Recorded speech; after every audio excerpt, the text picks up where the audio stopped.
Welcome to the Next Gen Podcast. Stepping up to the microphone are your hosts, Bryson Wright and Alex Winton.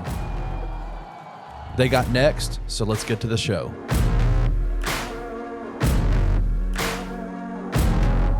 Hello and welcome into the Next Gen Podcast. As always, I'm your host, Bryson Wright, and I'm joined by my co-host, Alex Winton, here on the Bluff City Media Podcast Network.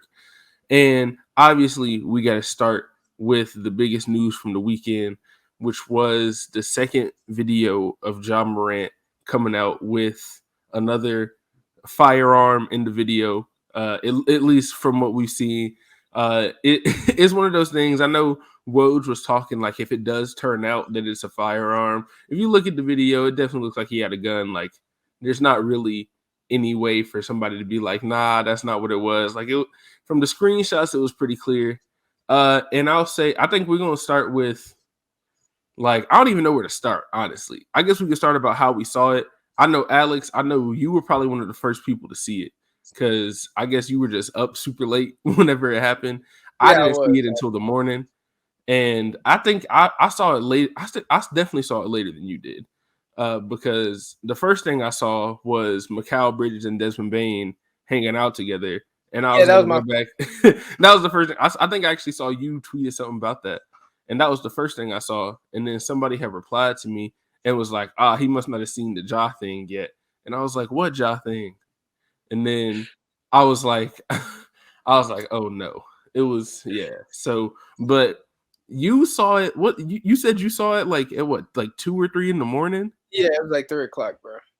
It was like 3 o'clock, bro. I'll explain. So basically, I was up like I usually be up.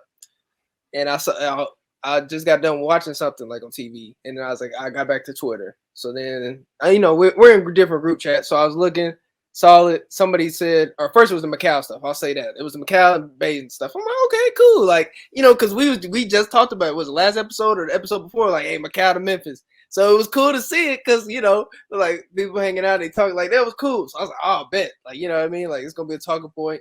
It's gonna be cool.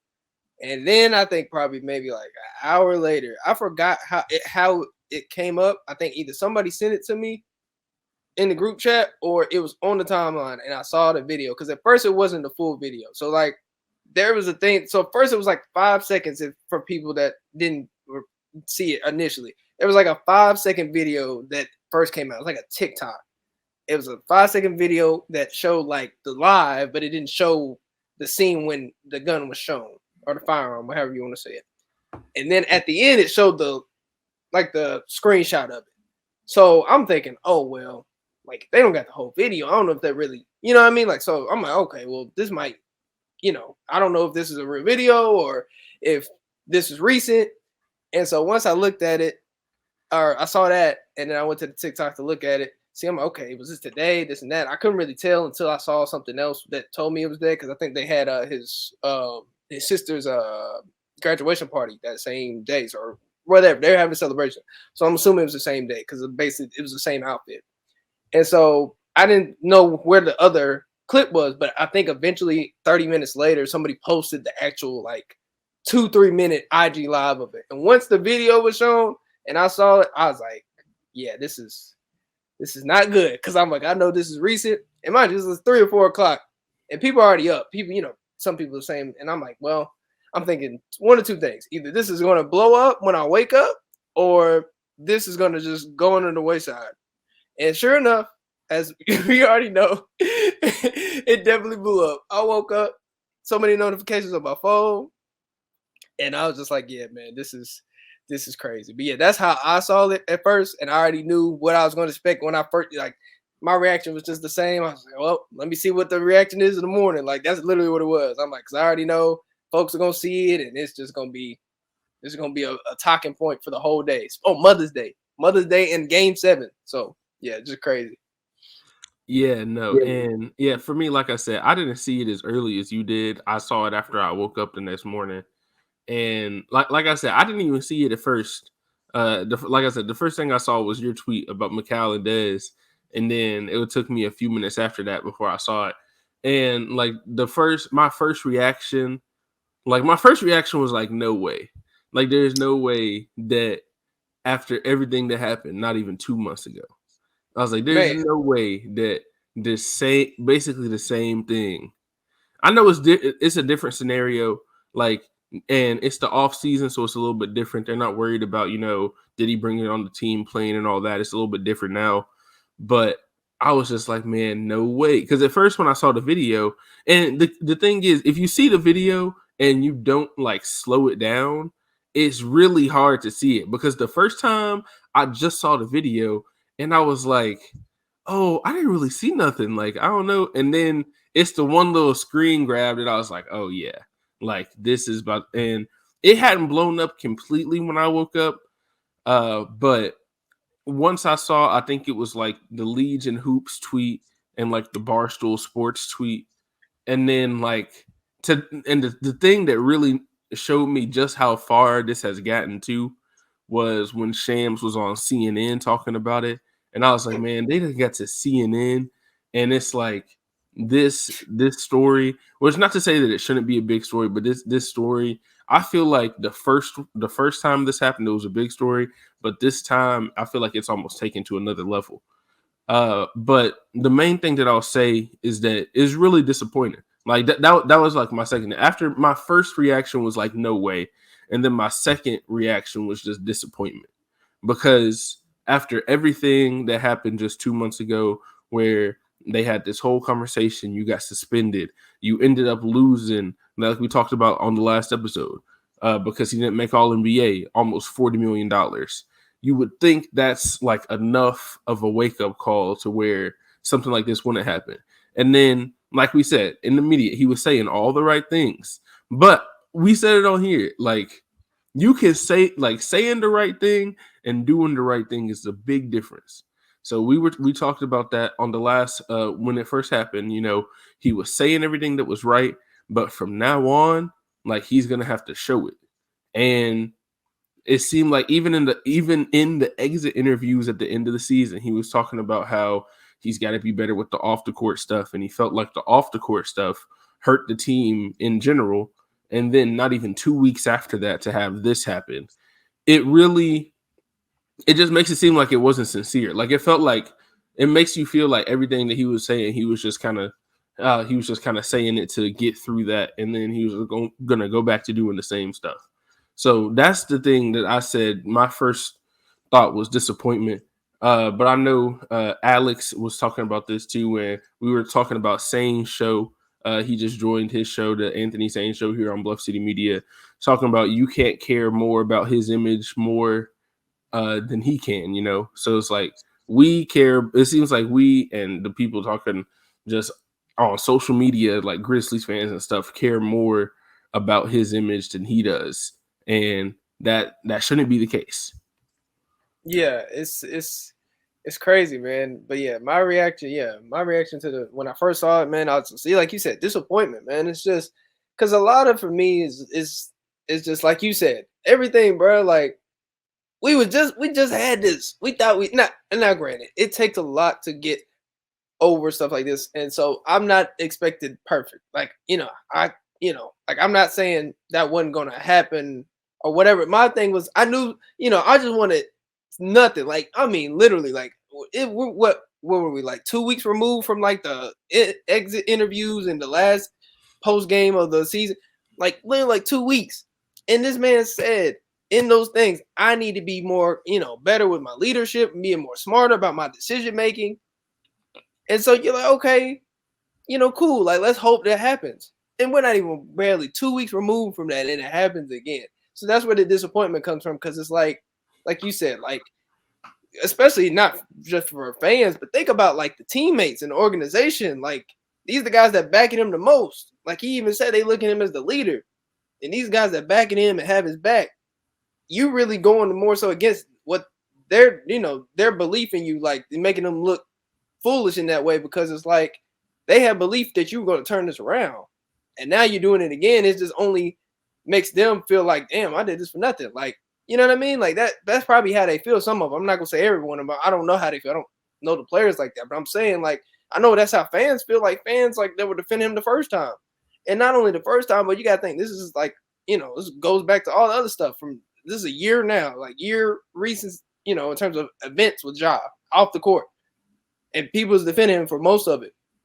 Like most of it, not saying they're defending everything, but like they would try to find a way. And even now, I mean, not defending, but people are trying to deflect because of how the video was. Because like you said, it's different in a way because it's not his IG live.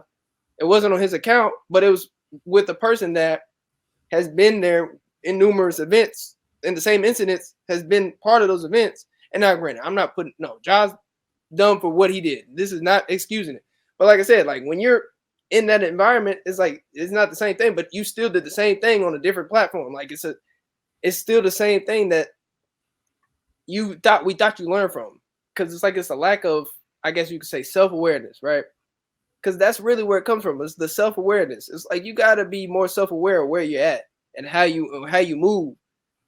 And because like then, people are talking about, I think shout out to Saint, he even said this, because what he didn't really, in the essence of things, did do anything wrong. Because like you said, last time it was in a club on the road during the season. Mm-hmm. So they got to do all that investigating in terms of where, okay, this happened then.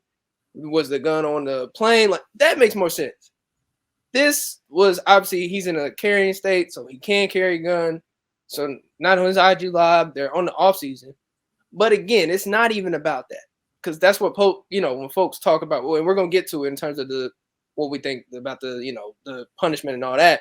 But that's not what they're gonna be looking at when they talk about this punishment. It's not gonna be about that stuff. It's gonna be more so about because he talked to the commissioner last time and he said it. The basic commissioner said this can't happen again, and he basically said it won't happen again, and it happened again. And he was being lenient last time with the punishment he got last time. So now you do it a second time in less than like 3 months. Because last time I'm pretty sure he got suspended, not because of, I think it was like detrimental conduct. It's gonna be the same thing. It's gonna be worse because that's the thing. He didn't do anything wrong, but it's the fact that you have a year's history worth of doing it, having incidents. And this is another one. That is it, because he's not getting, because if this was the first one, it'd be more of a slap on the wrist. But the fact that we have all this a track record, of course there's going to be a bigger, harsher punishment, which I mean that's to be expected, because again, like this is, especially when the time difference between all these words we're talking about and what happened, like of course it's going to be a punishment, man. It's just disappointing, man. It's really it. And for me, last thing I'll say, I'll let you get there or get your point off. I'm more so not, the basketball stuff will take care of itself. It's always going to. More so for me, the frustration comes from the life thing. This dude is a father, a young father. He's 23 years old, but he has a young daughter. That's where my frustration, and I say, I guess the real, if I have any anger or frustration or mad things about it, is that it's not the basketball stuff. It's you are a father. At the end of the day, you got to be more, and I'm not a father, but I know having a father and knowing other fathers, they want to be the best example for their kids. And this is not going to set a good example going forward, obviously, especially if it continues. Because, like, bro, like, come on, man. Like, you just got to be better. You got to be smarter. Like, you can't just keep doing this. Like, this got to start there for me. Everything else will take care of itself. But that's where it's got to start, man. You just got to be better. Got to be smarter, man. That's really what I got to say. You just got to be smarter, bro. Got to be smarter. Yeah, and that's a good point, especially like the father stuff. Like, I think that's a big thing too, is just locking in, and like I said last time, right? Whenever the first incident happened, I think I said it on here, like as long as there's nothing else after that, if you focus on, being a good father and being a good basketball player, people will forget. Like, we have seen big stars, whether it's the NBA, whether it's the NFL, whether whatever sport you want to talk about, that have had incidents that have been worse than the first thing that happened with Ja, where, people were hurt, like legit and stuff like that, or they hurt themselves like legitimately. Like, there have been some situations, not to really just pull in a bunch of like random stuff, but there have been situations in the past with players, whether it's NBA players, NFL players, across the sports, where they've had like kind of redemption arcs. And I think that as long as you don't continue to let it spiral and you come back better, a lot of times, like, the only thing, like, people love to like hop on the fall off story, but I always think like the only thing that's better than the fall off story is like the redemption story, because people love a redemption story too.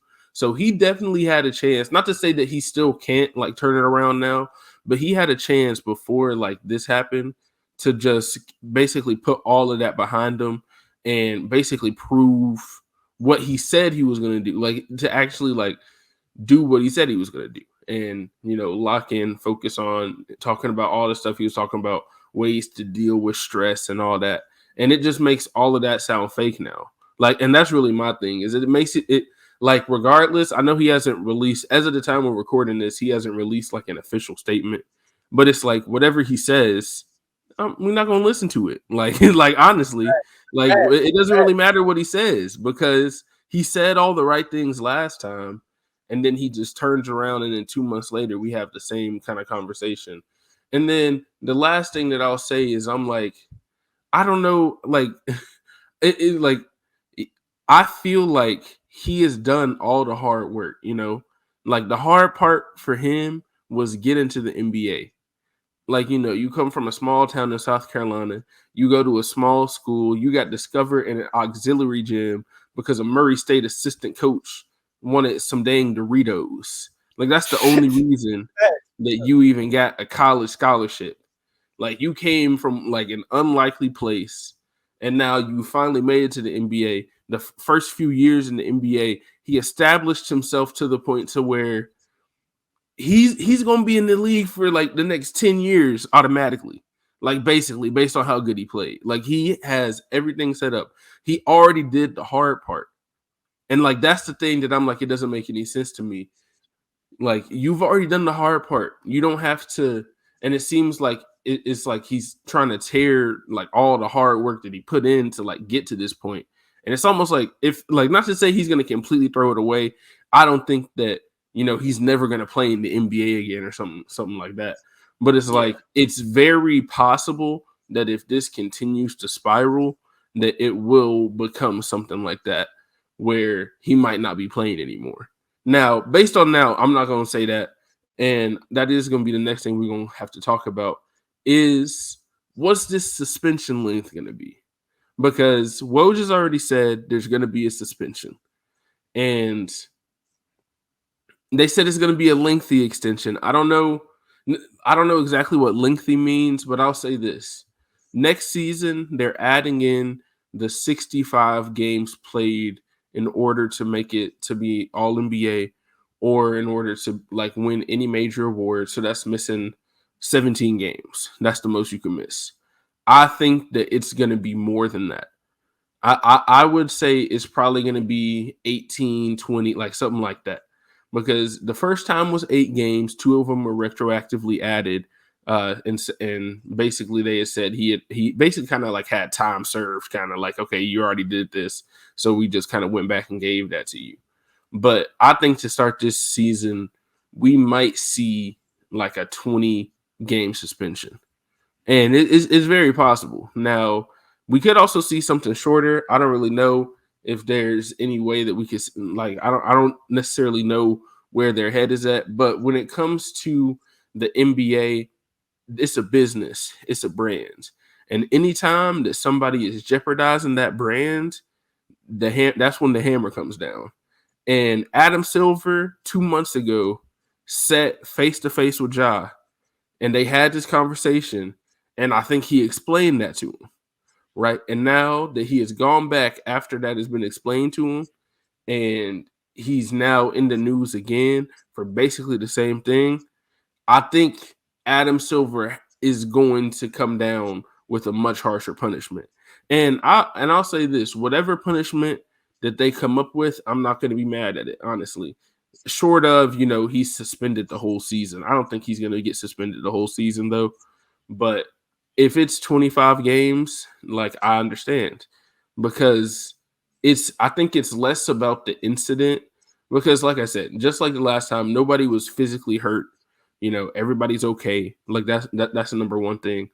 But it's almost like the defiance of, this already happened. We told you that this cannot continue to happen. We've had multiple incidents over the last year, whether it's with guns or without guns, or whether it's, people talking about, did you fight somebody, or did y'all jump somebody?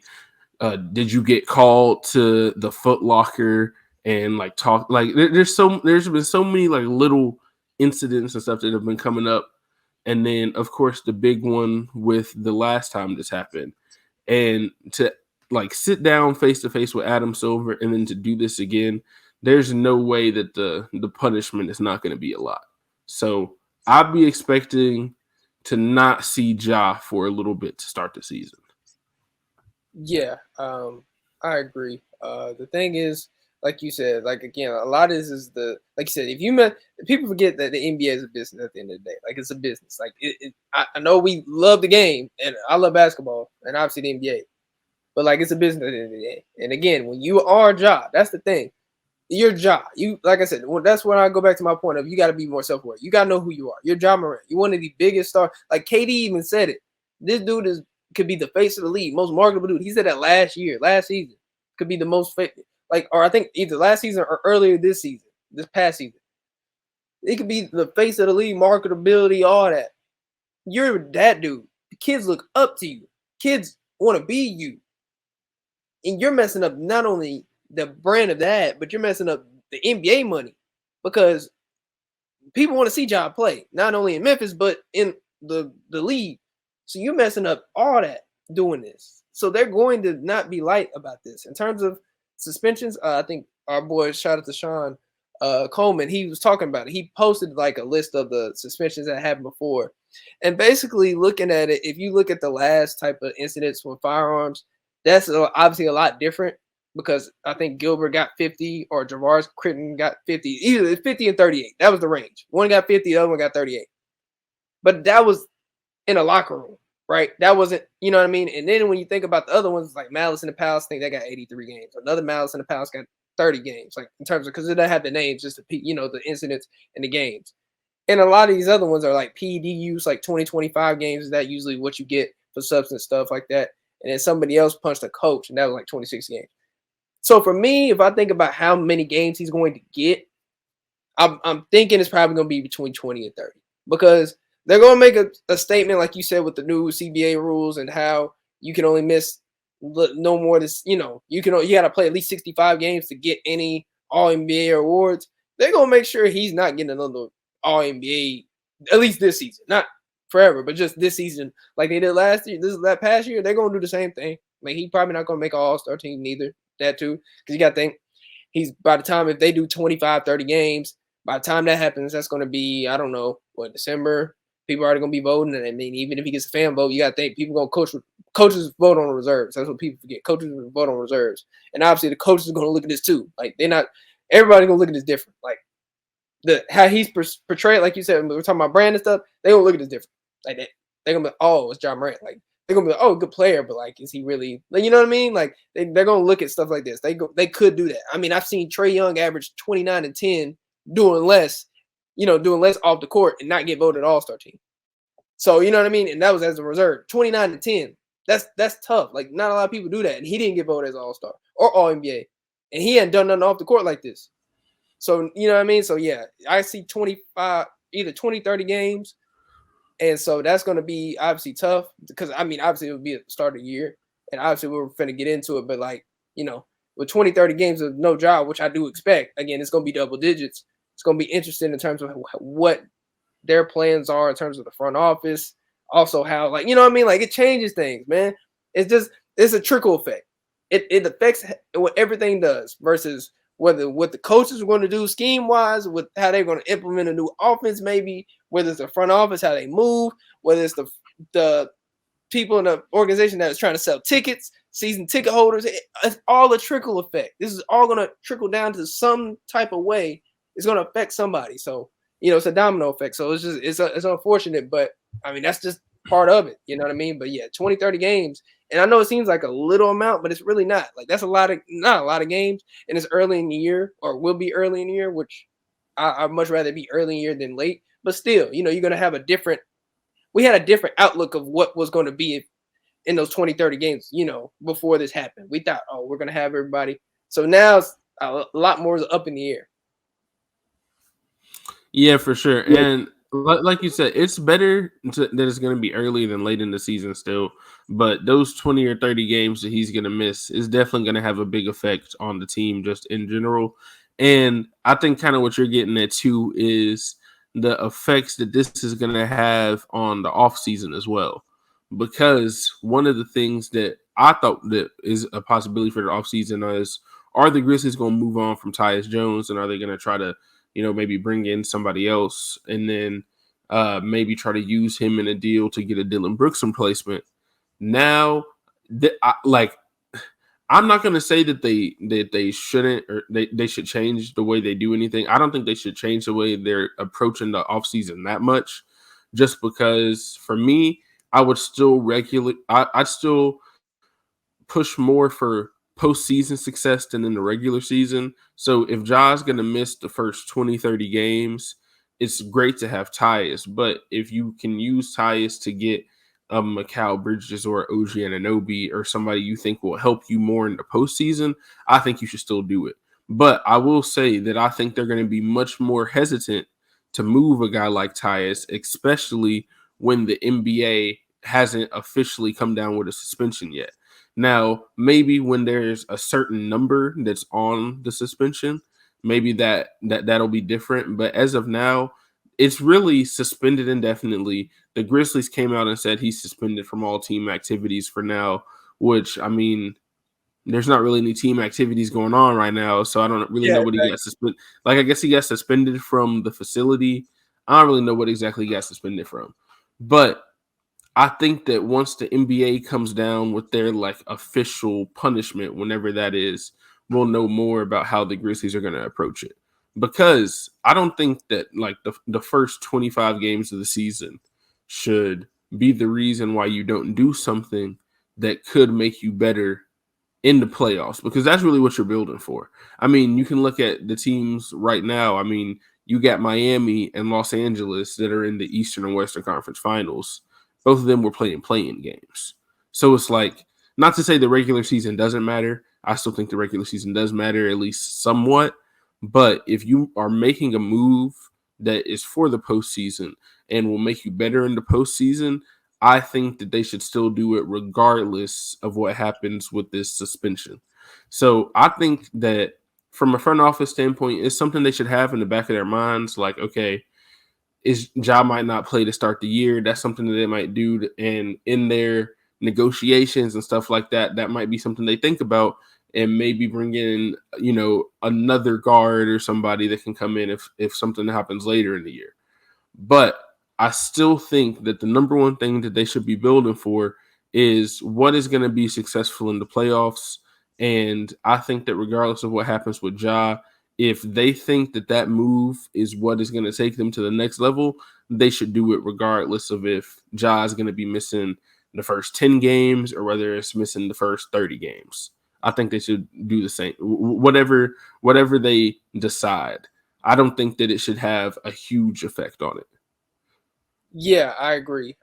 I'm personally of the belief that it doesn't really change much, because you got to think the Grizzlies have established, I know it seems all doom and gloom, but this team has established some type of culture and identity in terms of how they play. We've seen them play significant amount of time without Ja Morant before. We've seen them play significant amount of time with key starters. I can name them. Dylan Brooks last year only played 30, not this season, but the season prior, we won 56 games, only played 30 games. We won 56 of them. This year, started without Jaren. I think Jaren missed almost 20. I think Jaren missed almost 20 games. Bane missed 25 games. John missed a few games, obviously 15 games. And you're still a second seed in the West. You know what I mean? And last year, number 2 again. 2 back-to-back years, second seed in the West. They are not built for the regular season, but their concepts and how they play and how they move, they're built for the regular season, right? But Klyman and Taylor Jenkins and everybody else says, but really those two in particular, they're building for the postseason. And again, that doesn't mean I don't think they're going to drop all the way down. I think personally, your goal, your standard, at least if you're talking about, obviously, like you said, regular season, in terms of when I think regular season doesn't matter as much as more so you don't got to be the 1 seed every time. You don't got to be 1 or 2 every time. We've seen the last couple of years, 3 seeds win. I think Golden State was a 3 seed last year and they won the chip. The year before that, I think the Bucks were a 3 seed. So you need to be at least historically top 3 or 4, but the Grizzlies have established a culture so much to me where I'm not, as long as Ja, Jaren, and Bane will really, Jaren or 2 to 3 are healthy, relatively healthy, and you got a bunch of really good role players still, you're gonna win games. That's just the proof's in the pudding. That's not me making up anything. This is objectively what we've seen the last 2 years. So I don't think it should change their plans with the Tyus thing because, again, Tyus is great as a backup. But, again, it's going to be the same thing as you already went through this year. Tyus is going to be good as a starter for us. But then after that, I mean, he'll be good off the bench. But if we've seen in the playoffs, it kind of hurts because the minutes are so up and down. So I think they should still make that move, especially because we've seen teams, at least that are playing right now, there's only 2 teams that's really got a traditional backup point guard. Like I think if I'm thinking about the Nuggets, they don't play a backup point guard. And then if you're talking about the Celtics, they play a combo guard, which is what I think the Grizzlies should get in place of Tyus if they were to make that move. That way you don't got to really worry about it. But I still think they should make the moves regardless because, again, the needs that you need on this roster are more significant than what Tyus would bring, in my opinion. Like, you need a small forward, starting small. You need that figured out over anything. You can always get not a starting point guard, but like we've seen us run lineups where we run no point guards before, right? Mm-hmm. And we've seen it. We'll be able to do it. I'm confident they'll be able to do it. So I think they should still have the same mindset in terms of how they're moving in the offseason because, especially now, I think they'll wait until obviously the actual news comes out just in case they don't. And I mean, like, obviously they're filled in on it. Like, they obviously got, connected. They can talk to the league and they can get a feel of how many games it's going to be, maybe not. I don't know. I'm just assuming.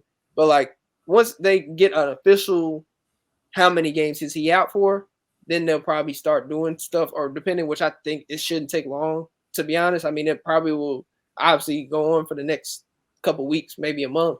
But they should have it before, like, free agency and the draft is really kicked into full effect. So I think, they'll be able to really make moves then. But even then, I still think they'll make moves regardless because even though Ja is, your best player, the superstar talent or superstar caliber talent, all NBA guy, you still have a roster to build. You know what I mean? It's not just him that's on this roster. You got to build. You got to build you got to continue to build. Just because one player is not playing, obviously they're a key player, but you got to still build as that player because that player is coming back.